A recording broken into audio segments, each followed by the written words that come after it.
اگر تم دیکھ لو میرے دل میں مقام اپنا تو تمہیں اپنے آپ سے بھی محبت ہو جائے گی۔ ناول زون میں خوش آمدید۔ بڑھتے ہیں اپنے ناول کی اگلی قسط کی جانب۔ اس دن کے بعد ریدا اور حمزہ کا سامنا نہیں ہوا تھا، نہ ہی وہ گھر آیا تھا۔ آج وہ اور علیزہ یونیورسٹی آئی ہوئی تھی۔ کلاسز اٹینڈ کرنے کے بعد وہ دونوں گیٹ کی طرف بڑھی۔ ریدا کی گاڑی میں انہوں نے گھر جانا تھا۔ ابھی وہ پارکنگ لاٹ کی طرف بڑھ رہی تھی جب ریدا کو حمزہ وہاں کھڑا ہوا نظر آیا۔ اسے دیکھ کر ریدا کے چہرے پر خوشی کے رنگ بکھرے۔ وہ اس کی طرف بڑھنے لگی تھی لیکن علیزہ کی آواز پر رک گئی۔ ریدا تم چلی جاؤ اکیلی، مجھے حمزہ ڈراپ کر دے گا۔ علیزہ نے اسے حمزہ کی طرف متوجہ دیکھ کر جلدی سے کہا تو ریدا کا رنگ فک ہو گیا۔ خوشی کی جگہ دکھ کے تاثرات اس کے چہرے پر دکھائی دینے لگے۔ Okay see you soon. آنکھوں میں آئی نمی کو چھپانے کے لیے اس نے سن گلاسز لگائی اور اپنی گاڑی کی جانب بڑھ گئی۔ او تو یہ علیزہ کے لیے یہاں آئے تھے۔ میری ناراضگی سے کیا فرق پڑتا ہے؟ گاڑی میں بیٹھ کر سامنے علیزہ اور حمزہ کو مسکراتا دیکھ کر اس کے دل میں درد سا اٹھا۔ حمزہ نے فرنٹ ڈور اوپن کر کے علیزہ کو بیٹھنے کی آفر کی تو مسکراتے ہوئے علیزہ بیٹھ گئی۔ مطلب وہ ریدا کے دیکھنے سے انجان نہیں تھی۔ اسے مزید دکھ دینے کے لیے وہ مسکرا کر اس سے باتیں کر رہی تھی۔ ریدا سے مزید یہ سب دیکھا نہیں گیا تو گاڑی زن سے بھگا لی گئی۔ حمزہ نے فرنٹ سیٹ سنبھالی تو علیزہ اسے دیکھ کر مسکرائی۔ سوری علیزہ، اس رات کے لیے مجھے پتہ نہیں کیوں غصہ آ گیا تھا تو تمہیں پارٹی میں ڈراپ نہیں کر سکا۔ حمزہ نے گاڑی سٹارٹ کرتے ہوئے شرمندگی سے کہا۔ کوئی بات نہیں حمزہ۔ علیزہ اس کی اپنے لیے پسندیدگی سے انجان نہیں تھی لیکن وہ اسے کوئی بڑھاوا نہیں دینا چاہتی تھی۔ ابھی بھی اس کا مقصد پورا ہو گیا تھا تو اس سے جان چھڑوانے کا کوئی بہانہ ڈھونڈ رہی تھی۔ تو پھر کیا ارادہ ہے؟ کہیں چلتے ہیں، لنچ بھی کریں گے، ساتھ بات بھی ہو جائے گی۔ گاڑی ڈرائیو کرتے ہوئے وہ علیزہ سے پوچھنے لگا۔ جیسے تمہاری مرضی، علیزہ نے کہتے ہوئے سیل نکالا اور اسد کو ٹیکسٹ کیا کہ اسے کال کرے۔ حمزہ دل میں بات کو ترتیب دینے لگا کہ کیسے اس سے بات کرے گا۔ تبھی علیزہ کا فون رنگ ہوا۔ اس نے کال پک کر کے سیل کان سے لگایا۔ ہیلو، ہاں امی، حمزہ کے ساتھ ہوں۔ سیل کان کے ساتھ لگائے وہ بات کرنے لگی۔ او کیا ہوا امی، طبیعت کو؟ اچھا پریشانی میں ابھی آ رہی ہوں۔ دوسری طرف سے کچھ کہا گیا تو علیزہ نے پریشان ہو کر گھر آنے کا کہا اور کال ڈراپ کر دی۔ کیا ہوا ہے علیزہ؟ حمزہ نے اسے پریشان دیکھ کر پوچھا۔ آئی ایم سو سوری حمزہ، میں تمہارے ساتھ نہیں چل سکتی، تم مجھے اتار دو، مجھے گھر جانا ہے۔ امی کی طبیعت ٹھیک نہیں ہے، وہ اس کی طرف دیکھتے ہوئے کہنے لگی۔ کیا ہوا آنٹی کی طبیعت کو؟ میں خود لے چلتا ہوں، ان کی طبیعت بھی پوچھ لوں گا۔ حمزہ نے یو ٹرن لینا چاہا تو علیزہ نے اس کے ہاتھ پر اپنا ہاتھ دھرتے ہوئے اسے روکا۔ نہیں بس ان کا دل گھبرا رہا ہے، میں جاؤں گی تو ٹھیک ہو جائیں گی، تم واپس آفس چلے جاؤ۔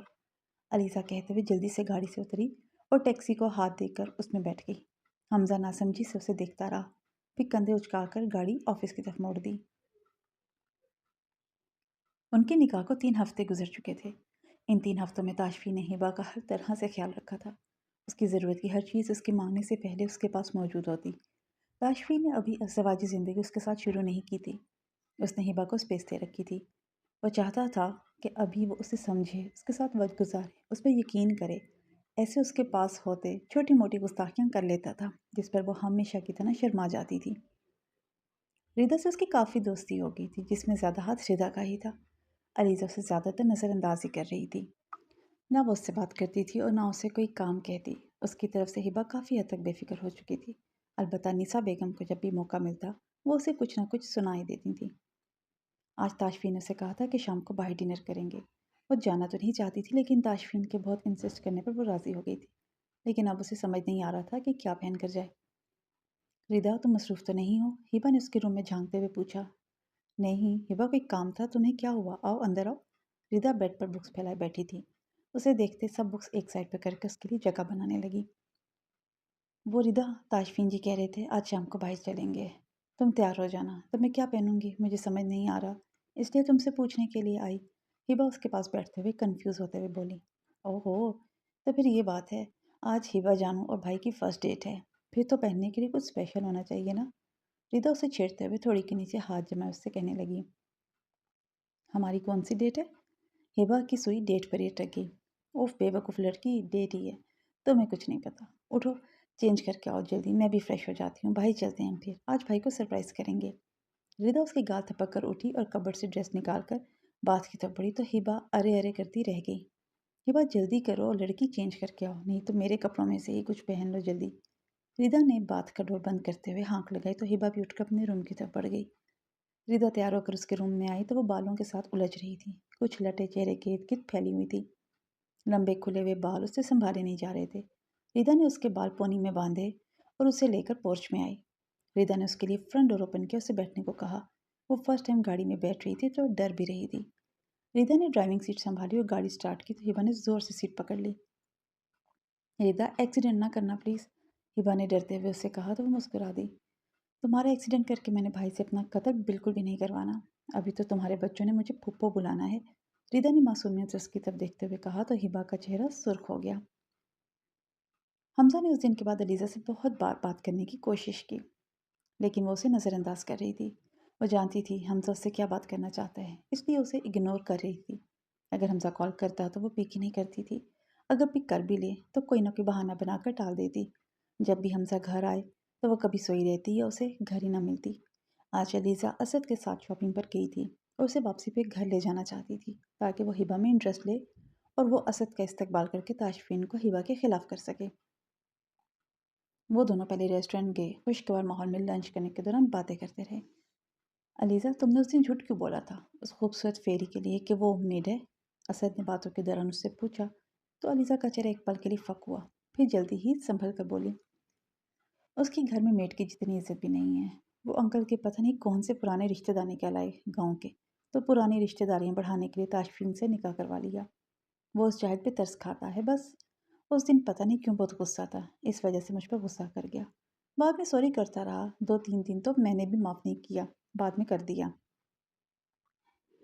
अलीज़ा ने खाना खाते हुए मुस्कुरा मुस्कुरा कर उससे झूठ बोला तो असद भी हंसने लगा। हाँ ना, माफ़ी कैसे न मांगता, आखिर तुमसे शादी जो करना चाहता था, बेचारे को फ्री में कुर्बानी का बकरा बनना पड़ा। अलीज़ा ने अपने सब फ्रेंड्स में यही बात मशहूर कर रखी थी कि ताशफीन उसमें इंटरेस्टेड है और वो उसी से शादी करेगी। हाँ, सही कह रहे हो तुम। तो फिर उस खूबसूरत फेरी के साथ मेरा ये चक्कर चला दो। यार, कब से सिंगल हूँ, ताकि तुम दोनों का रास्ता साफ हो सके। खबासत से दांतों की नुमाइश करते हुए उसने कहा तो अलीज़ा दिलकशी से मुस्कुराने लगी। क्यों नहीं, ज़रूर। शॉपिंग के बाद चलना घर, दीदार करके आना। ताशफीन को पहले इसके खिलाफ करना होगा, उसके दिल में शक डालेंगे, क्योंकि वो उसकी मासूमियत देखकर उस पर बहुत तरस खाने लगा है। फिर वो खुद उसे तलाक देकर धक्के मार के निकाल देगा। इसके बाद वो तुम्हारी और ताशफीन मेरा। उसने बाई आंख दबाकर उसे पूरे प्लान से आगाह किया। तुम बहुत तेज़ हो यार, पूरा प्लान भी बना लिया। चलो देखते हैं फिर किसकी दाल गलती है और कौन किसका होता है। वो टिश्यू पेपर से मुंह साफ करते हुए कहने लगा। हाँ चलो, अब शॉपिंग सेंटर भी, उसके बाद चलते हैं घर। अपना सेलफोन बैग में रखते हुए उसने कहा तो हसद भी पल भर के लिए उसके साथ रेस्टोरेंट से बाहर निकल गया। रिदा और हिबा शॉपिंग कर रही थी। रिदा उसके लिए कोई ड्रेस लेना चाह रही थी, लेकिन हिबा को कुछ पसंद ही नहीं आ रहा था। उसने एक ही रट लगा रखी थी, तुम पसंद करो, मुझे तो सब कुछ ही अच्छा लग रहा है। अलीज़ा और असद भी उसी शॉपिंग सेंटर आए हुए थे जहाँ से रिदा लोग शॉपिंग कर रहे थे। अचानक उसकी नज़र हिबा पर पड़ी, लेकिन एक बार अपना वहम समझकर नज़रअंदाज किया। लेकिन जब उसे उसके साथ रिदा नज़र आई तो उसे यकीन हो गया कि हिबा ही है। असद सुनो, वो रैक में लगी टी शर्ट्स देख रहा था। जब अलीज़ा ने उसे पुकारा तो वो उसकी तरफ मुतवज्जह हुआ। वो देखो, शिकार खुद चलकर शिकारी के पास आया है। हिबा की जानिब देखते हुए उसने असद को भी उंगली से इशारा करके बताया। तो फिर क्या ख्याल है, करें शिकार? उसने हिबा को नज़रों में लेते हुए पूछा, जो रिदा की किसी बात पर मुस्कुरा रही थी। ऑफ कोर्स, करना तो चाहिए। मैं किसी तरह हिबा को अपनी तरफ बुलाती हूँ, तब तुम अपना काम कर लेना। इसे कहते वो आगे बढ़ी तो असद भी वहीं खड़े होकर मौके का इंतज़ार करने लगा। ढूंढ ढूंढ कर आखिर एक ब्लैक खूबसूरत सी फ्रॉक रिदा को उसके लिए पसंद आई गई। उसने अलीज़ा को ड्रेस चेक करने का कहा और ड्रेसिंग रूम में भेजा। साथ में अपने लिए कोई ड्रेस पसंद करने लगी। वो रैक के साथ कपड़े देखते हुए आगे बढ़ रही थी, तभी उसे अपने पीछे किसी की जानी पहचानी सिसकी सुनाई दी। औच! अलीज़ा ने हिबा को ड्रेसिंग रूम की तरफ जाते देखा तो फ़ौरन रिदा के पीछे आई और पाँव मुड़ने का बहाना किया। अलीज़ा, तुम यहाँ क्या हुआ? रिदा ने पीछे मुड़ते हुए हैरानी से अलीज़ा को देखा, जो पाँव पकड़े बैठी थी। शॉपिंग के लिए आई थी। पता नहीं क्या हुआ, आई थिंक पाँव मुड़ गया है। तुम प्लीज़ मुझे गाड़ी तक छोड़ कर आ जाओ, मैं खुद हॉस्पिटल चली जाऊँगी, उसने कराते हुए कहा। साथ में कनखियों से ड्रेसिंग रूम की तरफ भी देख रही थी। वो जल्दी से रिदा को यहाँ से लेके जाना चाहती थी। मैं कैसे? वो हिबा अंदर है, रिदा ने ड्रेसिंग रूम की तरफ देखते हुए कहा। वो उसे मना भी नहीं करना चाहती थी, उसके पाँव में मोच जो आ गई थी। रिदा, बहुत पेन हो रहा है, प्लीज़ मुझे गाड़ी में छोड़कर वापस आ जाना, उसे अपनी जगह से ना हिलते हुए देखकर वो ज़ोर ज़ोर से कराहने लगी। अच्छा अच्छा उठो, किसी तरह लेकर चलती हूँ। रिदा ने उसे सहारा देते हुए उठाया तो अलीज़ा भी लड़खड़ाते हुए उसके साथ हो गई। हिबा चेंज करके बाहर आई तो वो की खूबसूरत सी गुड़िया लग रही थी। असद उसे देखकर वहीं स्टिल हो गया। असद को उस पर से नज़र हटाना मुश्किल हो गया था। ब्लैक नेट की फ्रॉक के साथ चूड़ीदार पाजामा पहने वो कोई अप्सरा लग रही थी। फ्रॉक पर गोल्डन कलर के मोतियों से काम हुआ हुआ था जो उसकी खूबसूरती को मज़ीद बढ़ा रहे थे। उसने ड्रेसिंग रूम से निकल कर रिदा को इधर उधर तलाश किया, लेकिन वो इसे कहीं दिखाई नहीं दी। वो चारों तरफ देखते हुए उसे पुकारने लगी, लेकिन सब अजनबी चेहरों को देखते हुए उसके चेहरे पर खौफ के साए मंडलाने लगे।